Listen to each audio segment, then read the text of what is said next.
Alright cuties, welcome back to another video. Hello again. I took a break from my full gore build to make Trickster's bat. I've been kind of thinking about this build for a while, so got around to doing it, and I want to show you all how I made it. So let's get right into the video. I couldn't find a good foam bat that I could use, but I did find this bat at Target for like $5. It just has a texture on it I didn't want, so I wrapped it in some 4mm foam. Of course, to attach the foam to the bat, I applied a generous amount of contact cement on the bat itself as well as the foam, and once it was tacky, just roll it all together.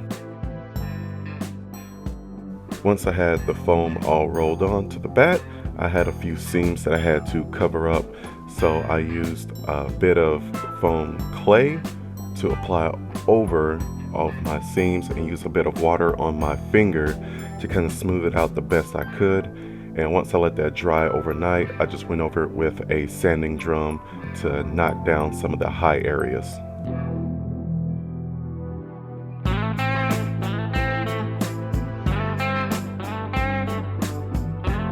I made a pattern for the bolt thingy in the bottom section out of cardstock and traced it over to the bat.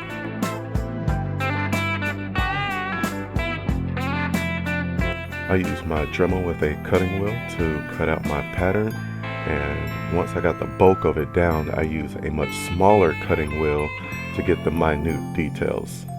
After I had all of the material removed, I went back over with a file to clean up my edges. With everything cut and sanded down, this is what I ended up with. The holes on the side, I used a drill bit to drill them out. Next up, I made a template for the blade on the Trickster's bat. With the pattern traced onto 6mm HD foam, I carefully cut it out with my utility knife, going at a straight 90-degree cut.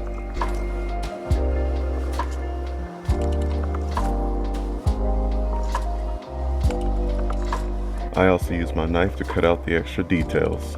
I drew a line in the middle of the foam and used my Dremel tool to Dremel that material away at an angle so each side can get a beveled edge.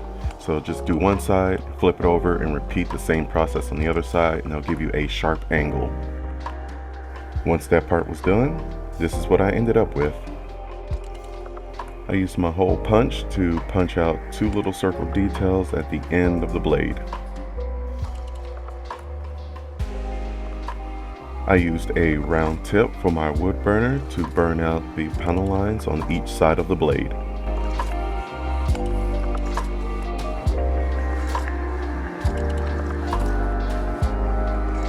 I applied my contact cement and carefully attached the blade to the bat.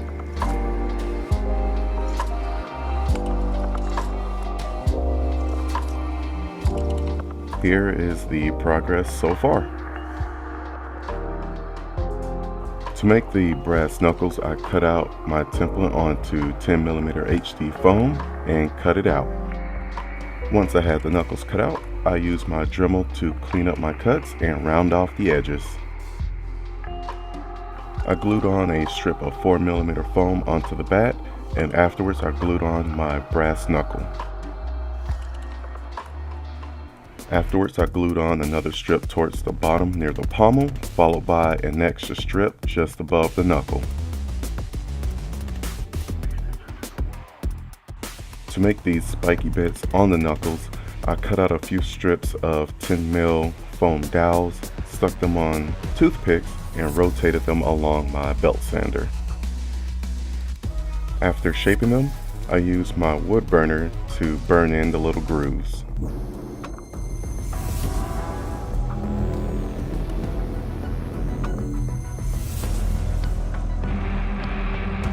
I used super glue to attach each of the spiky boys to the knuckle.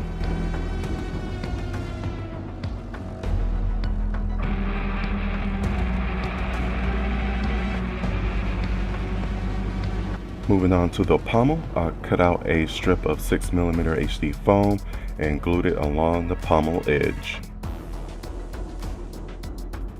After that was done, I cut out a circle to cap off the end. I then cut out 4 additional circles and glued them all together. Once I was done, I glued that one piece onto the pommel. After everything was glued together, I took it to the belt sander and just sanded it down to a cone. I scored in a panel line on both sides of the bat just to add additional detail.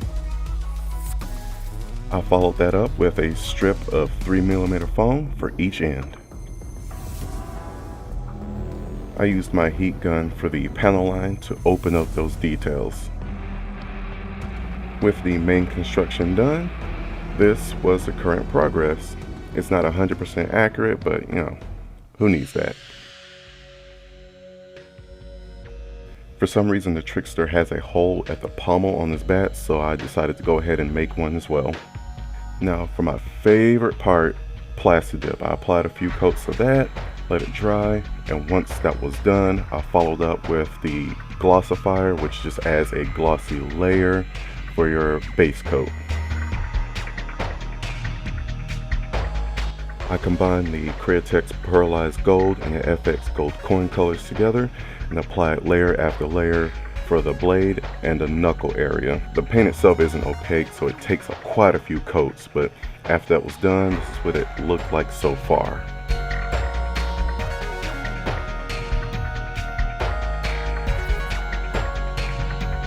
I used Vallejo Steel color for this silver region and only needed 2 coats to get this finished up. I applied the Vallejo Steel color for this small region as well. I applied so many coats of purple on these sections alone. It isn't opaque, so it takes a lot of coats just to get it to kind of cover up that black. After letting that dry, I went back over with a purple glow-in-the-dark paint and applied a few coats of that so I could have a nice glowy effect. With the paint job completed, I used my Mod Podge Super High Shine and sealed the whole thing and let it dry overnight. I wanted this back to be super shiny. I made a wash with water and black acrylic to dirty up some of the clean areas on the bat. It was a little too watery, so just add more acrylic to thicken it up and just keep applying it and wiping it off. To simulate the blood, I flicked some deep red paint with my finger and brush, and once I was done, I sealed my paint job once more. And here we go. This is my finished bat in all its amateur glory.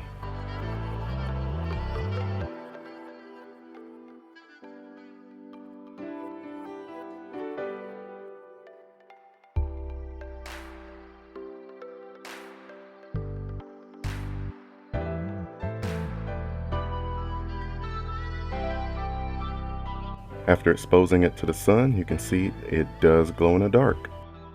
I hope you enjoyed the video. Thank you so much for watching. I really do appreciate it. I'll see you in the next one. And until then, y'all take care.